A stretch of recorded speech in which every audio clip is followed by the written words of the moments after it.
Quand j'étais petit, ma grand-mère, née dans le comté d'Antrim dans l'actuelle Irlande du Nord, me racontait des histoires sur les banshees. Selon elle, les banshees étaient en quelque sorte la version irlandaise de la faucheuse. C'étaient de belles fées, mais leurs yeux étaient toujours rouges à force de pleurer, et elles poussaient un cri perçant et surnaturel qu'elles utilisaient pour annoncer la mort. Si vous les entendiez, cela signifiait que quelqu'un de votre famille, peut-être vous, allait mourir. Si vous les voyiez, mais qu'elles ne pleuraient pas, c'était un signe de chance. Mais il y avait aussi une autre condition. Si vous la voyiez et vous l'entendiez pleurer en même temps, vous alliez mourir d'une mort horrible et violente. En grandissant, j'ai mis de côté ces notions superstitieuses. Les gens avaient de nombreuses croyances étranges dans le vieux pays, et j'étais trop vieux pour croire aux fées. Quoi qu'il en soit, je devais m'occuper de ma mégère de femme qui s'appelait Tessa. Cette paresseuse n'aurait jamais levé le petit doigt pour m'aider ou trouver un vrai travail, mais Dieu me garde d'essayer de faire des heures supplémentaires à l'usine. « Où étais-tu » me disait-elle. « Je parie que tu étais en train de coucher avec quelqu'un d'autre. Tu ferais mieux d'espérer que ce n'est pas le cas, parce que si je découvre que c'est le cas, je te récupérerai jusqu'au dernier centime que tu as gagné, espèce de bon à rien. » Au bout d'un moment, j'ai commencé à me demander pourquoi je l'avais épousée. Elle était très belle, mais elle manquait toujours de confiance en elle.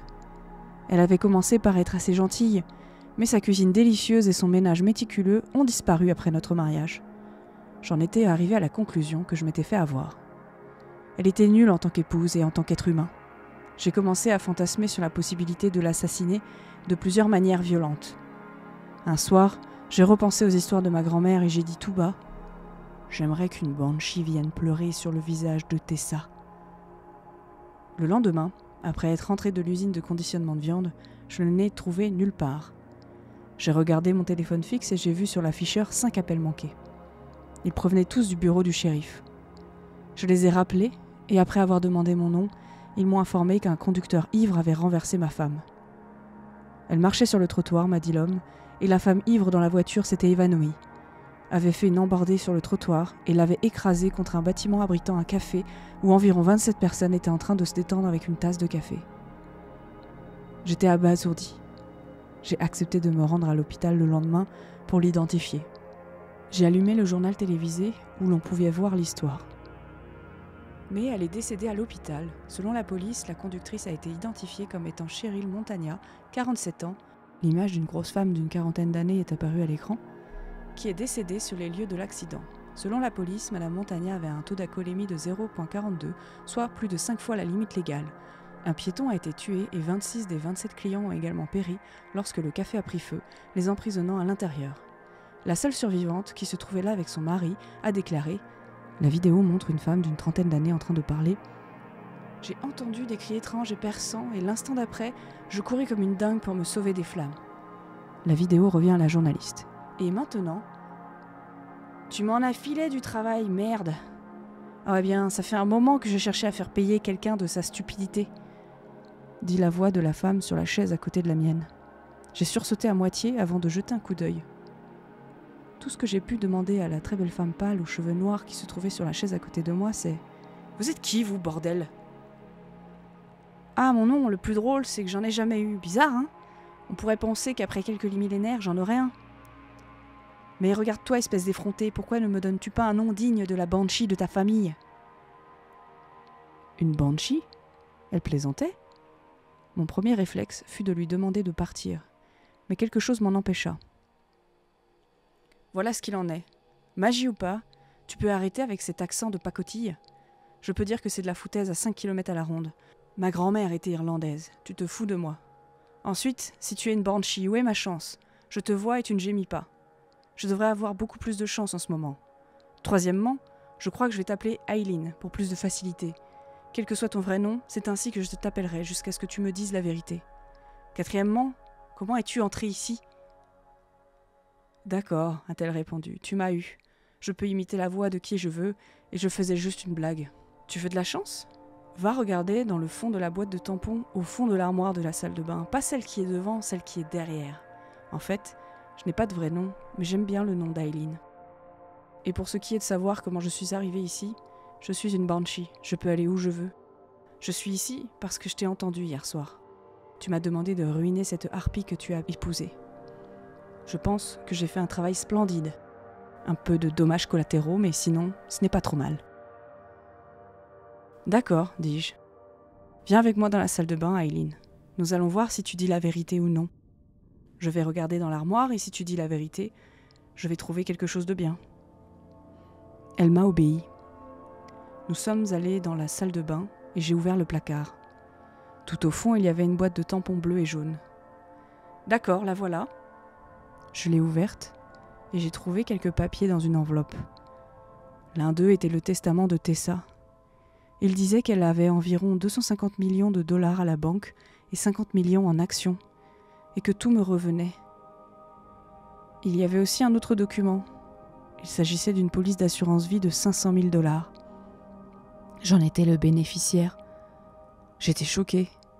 Lorsque nous nous sommes mariés, elle ne m'a jamais dit qu'elle était pleine aux as. À bien y réfléchir, je n'ai jamais su grand-chose d'elle. Elle était très silencieuse lorsque je lui posais des questions sur son passé. Il y avait aussi une coupure de journal qui disait qu'elle avait gagné une grosse loterie avant notre rencontre. « Alors tu es vraiment ?» ai-je commencé. « Oui, je suis une banshee », répondit Aileen. J'ai vu ses yeux pour la première fois. Ils étaient d'un rouge pur. Le gémissement que la femme a entendu aux informations, c'était moi. Tout le monde dans ce magasin, sauf elle, m'a regardé quand j'ai commencé à gémir. C'est pour ça qu'ils sont morts. Je l'ai regardée fixement. « Merci Aileen, tu es la meilleure chose qui me soit arrivée. » Elle sourit. « Tu sais Alex, tu es plutôt mignon. Je pense que j'aimerais mieux te connaître. Puis-je rester avec toi ? Je t'observe de loin depuis ta naissance. » J'ai accepté. J'étais heureux d'avoir une femme qui était jolie, gentille et qui me portait chance.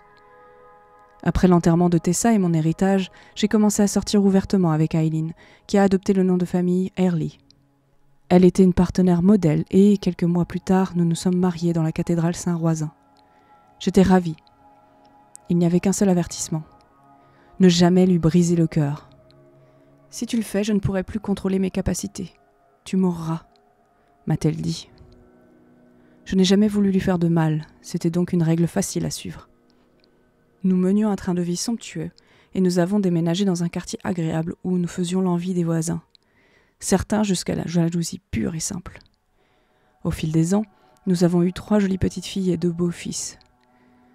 Elle était une si bonne épouse que nous nous disputions rarement et quand nous le faisions, les problèmes mineurs se résolvaient rapidement. Je l'aimais et elle m'aimait. Elle est devenue mère de famille et ses yeux ont commencé à s'éclaircir. Ils se sont révélés plus verts que des émeraudes posées dans l'herbe. Mais en vieillissant, elle n'a pas changé. J'ai été soumis au processus naturel de vieillissement qui, même avec ses capacités à porter chance, était apparemment inévitable. Peu après mon 73e anniversaire, j'ai appris 2 choses. Que ma fille Patty était à nouveau enceinte et que j'avais un cancer du poumon. J'étais en train de mourir. Je lui ai parlé du diagnostic du médecin quand je suis rentrée à la maison. Elle a soupiré. « Je t'ai dit de ne jamais me briser le cœur, mais en tant que mortel, tu as toujours été destiné à le faire. Si tu ne m'avais pas dit que tu allais mourir, j'aurais pu faire en sorte que tu vives. J'aurais même pu te rendre immortel et sans âge comme moi. Il te suffisait de me faire confiance. Je suis responsable de la vie et de la mort pour toi, tu te souviens ? Et me dire que tu vas mourir, c'est comme faire un vœu en ce sens. Même une banshee a le droit d'avoir le cœur brisé quand quelqu'un qu'elle aime choisit de mourir. Pourquoi n'as-tu pas pu me demander l'immortalité ? Je t'aimerai toujours, Alex, mais... » Elle m'a embrassée et j'ai vu ses yeux de jeune fille se remplir de larmes. « Au revoir, mon amour. » Et elle s'est mise à gémir. Je n'ai jamais vu notre voisin jaloux me viser à travers la fenêtre de notre cuisine avec son Magnum 44. Est-ce mieux de tendre l'oreille pour entendre son cri les yeux fermés ou bien d'observer en n'écoutant rien ?